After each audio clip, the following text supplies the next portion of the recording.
And this is News Tonight, and those were our top stories. But here's our first one. We'll take you to the ghost town, Miegyina, where residents have abandoned their homes and fled the community following the unbearable living conditions they are bedeviled with. Now, the farming community in the Jomoro District of the Western region, despite its huge wells of natural resources, it's grappling with the non-existence of potable water, electricity, and the healthcare facility. Now, GH1 News' Joshua Nanakwame Ayura visited the community again after a special report 2 years ago to see what had changed. He reports that things have further deteriorated in Miegyina.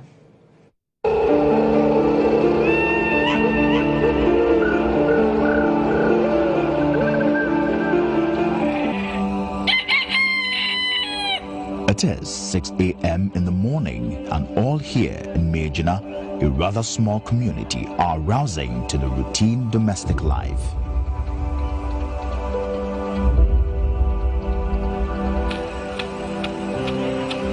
The perpetual life cycle of uncertainty in this community is expected to resume this day, just like all other days.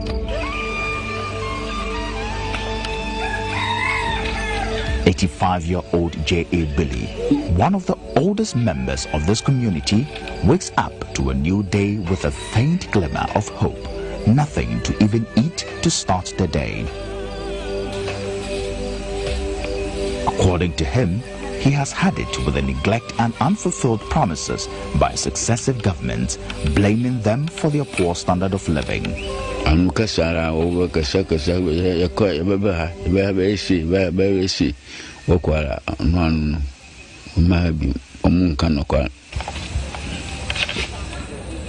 Abandoned by his family, Billy's impoverished life is characterized by this lifeless and dilapidated structure he lives in. An unfortunate collapse of the structure will end his sorrowful life. Billy's morning ritual includes staring at this abandoned house with pain and asking himself questions if his forlorn expression is anything to go by. The structure belongs to his brother, who abandoned it because he just couldn't bear the hardship again.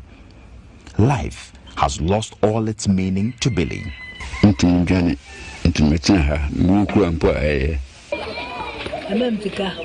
The same death wish is on the lips of this octogenarian, whose family abandoned the town due to the abject poverty.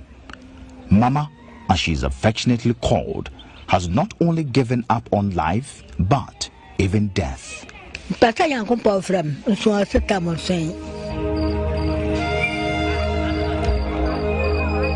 A life lived here in Miegyina, the estranged community from the mainland in the Jomoro District of the Western region, could best be described as primitive. Cluttered settlement layout made of mud and thatch. Only a few of the buildings are partially plastered.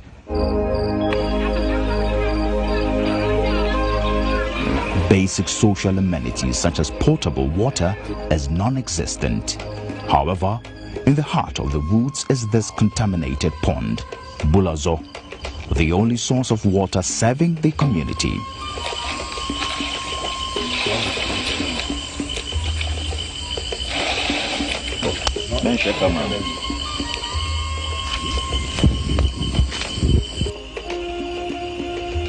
Remember the poem Nightfall in Soweto by Oswald Mshali? The first stanza reads, "Nightfall comes like a dreaded disease, seeping through the pores of healthy body and ravaging it beyond repairs. Nightfall is the bane of the residents of Miegyina. They dread it like a disease because it renders the community pitch black in the absence of electricity."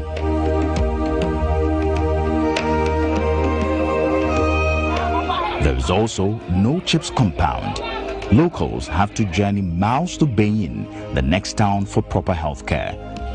This difficult situation of the inaccessible road connecting the seemingly isolated community is equally a heartache for the residents. Yeah, hi, and it serious. Nasi yenye muta eni pakoni do krumu. na wawu. No kwan ya kwan ya bush kwan. Na jumpo ne anam ya kwa ne esuro ya nkon so enye yie nti ye hia mo apa. Miegyina has 2 endpoints, and this route is the community's favorite. Following news report in 2017 highlighting the economic hardship of the community, particularly the road, an NGO promised to fix the road, but after grading and widening the route, they never returned. Another endpoint to the community is to wade through the Amanzule River and then continue trekking through the woods for several minutes. With just a little above 300 in population, the demographic makeup of Miegyina is typified by the elderly and children. The youth, who form the active percentage of the population, have abandoned the town owing to the abject poverty they grapple with. The few remaining are equally anxious to leave. Light niha, bibia niha, yaba yasraban. So wa mwaya yene so yebetu, me me boys nyina. Yesi a yetu yesi etinapo yekọ. Na do so pa na ha na me sa ho kire ni nti. Se ina ye free ha na me nsuo ne ekwan ni nti. Miegyina is a polling station in the Jomoro District. They are part of the Ghanaian voters who vote to elect leaders to lift them out of their wretched life. But this hope is quickly becoming a dream each passing day. Sub-Chief of Miegyina, Nana Akechi, is frustrated by the situation. Abato dura umunyina moba.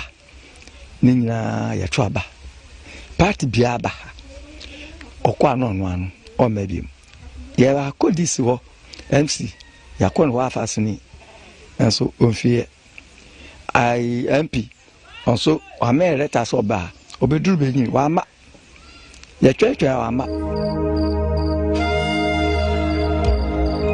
GH1 News' report on the unavailability of a school almost 2 years ago roused some modicum of sympathy in a philanthropist to construct the 6-unit classroom block with a teacher's office. Sadly, the project stalled. The district office of the Ghana Education Service also responded to the report by transferring a teacher to the community. While earlier teachers posted to the community fled due to the conditions there, Nicholas Mensah promised to take up the challenge to teach amidst the huge inconvenience. But he is appealing to teaching and learning materials to do a great job. There was a lot of work because most of them have not been in school before. So what I made my mind that everybody those who are in this town, I will start them from KG. So when you go to the school, 8 years, 9 years, 11 years, I started them from KG1, and then we moved to KG2, and then we are now in class 1. I for insect. I for insect. In 10-year-old Stephen Ewuza dreams of becoming a nurse. If Nicholas remains in the community and the sorry state of the school is fixed, this might just be possible. But at the moment, Stephen's dream is uncertain as he remains unhappy about the situation.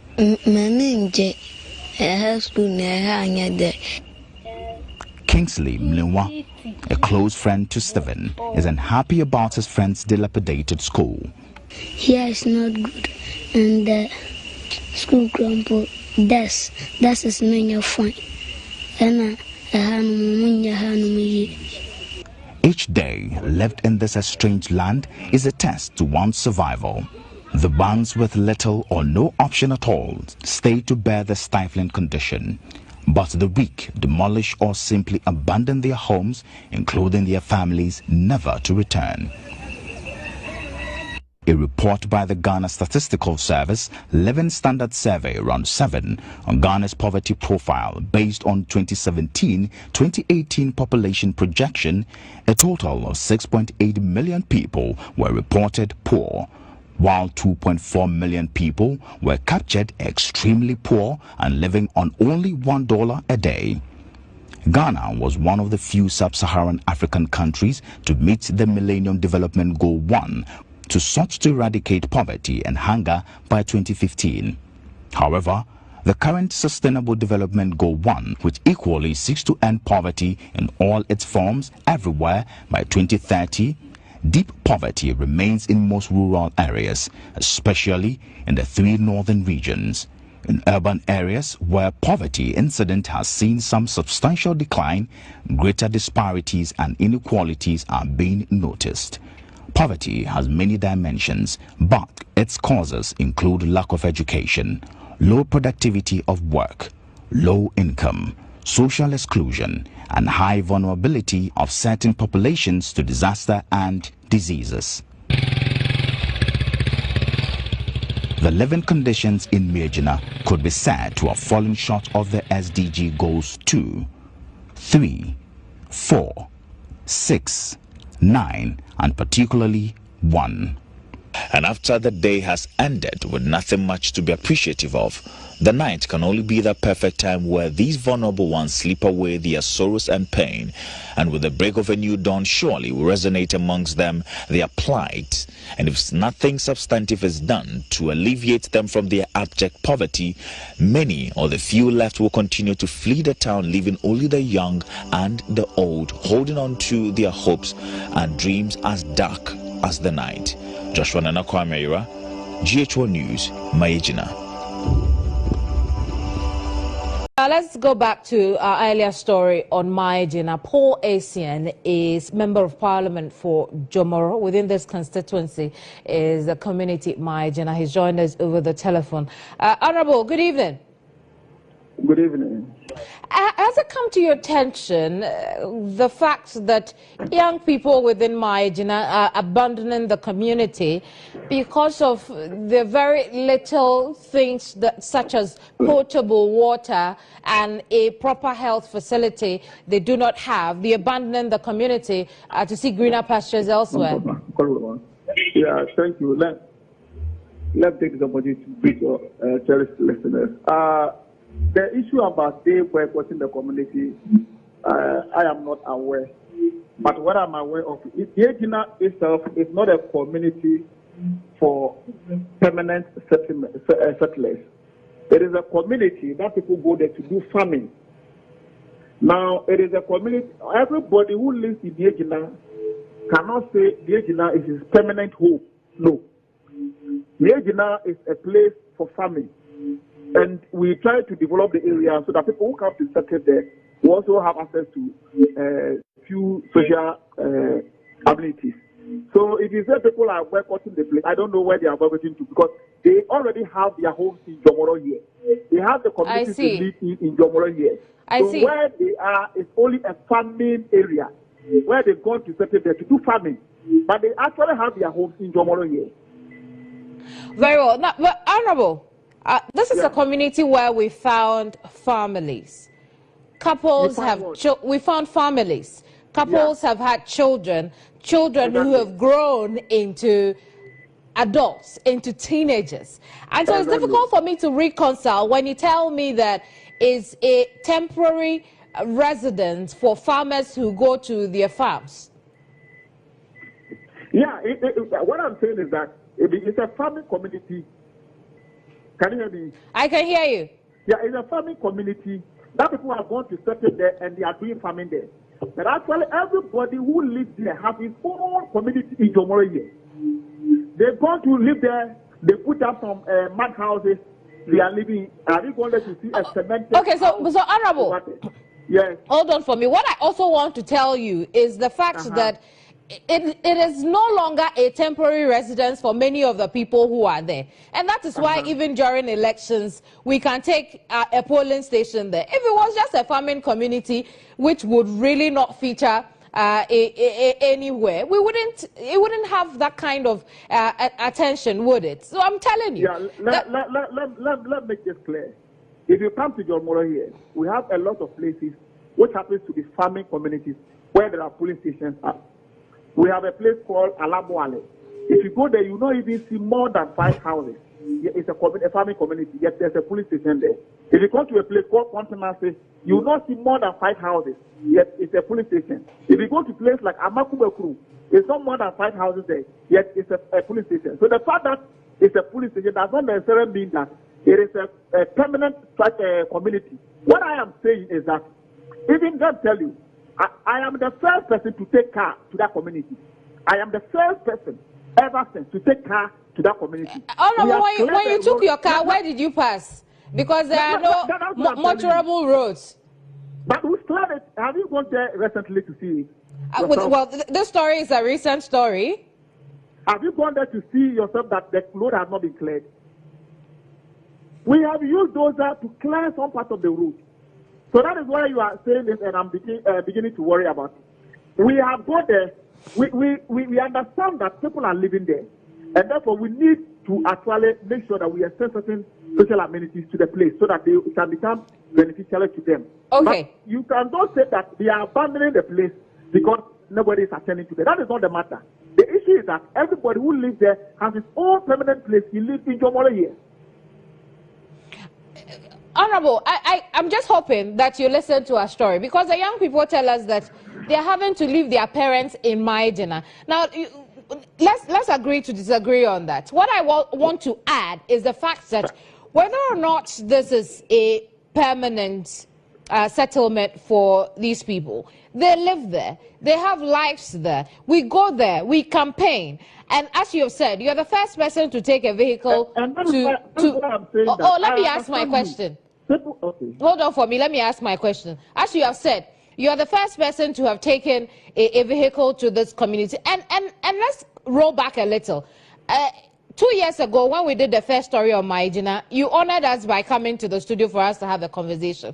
So between that time and now, it would appear that very little has changed for the community. If I'm wrong, you correct me. I have personally been there on 2 or 3 occasions myself. I have gone to bring an NGO to support the community. We are trying to get there's no light. And because, you see, you must know the topography of the place before you give a generalization to the whole thing.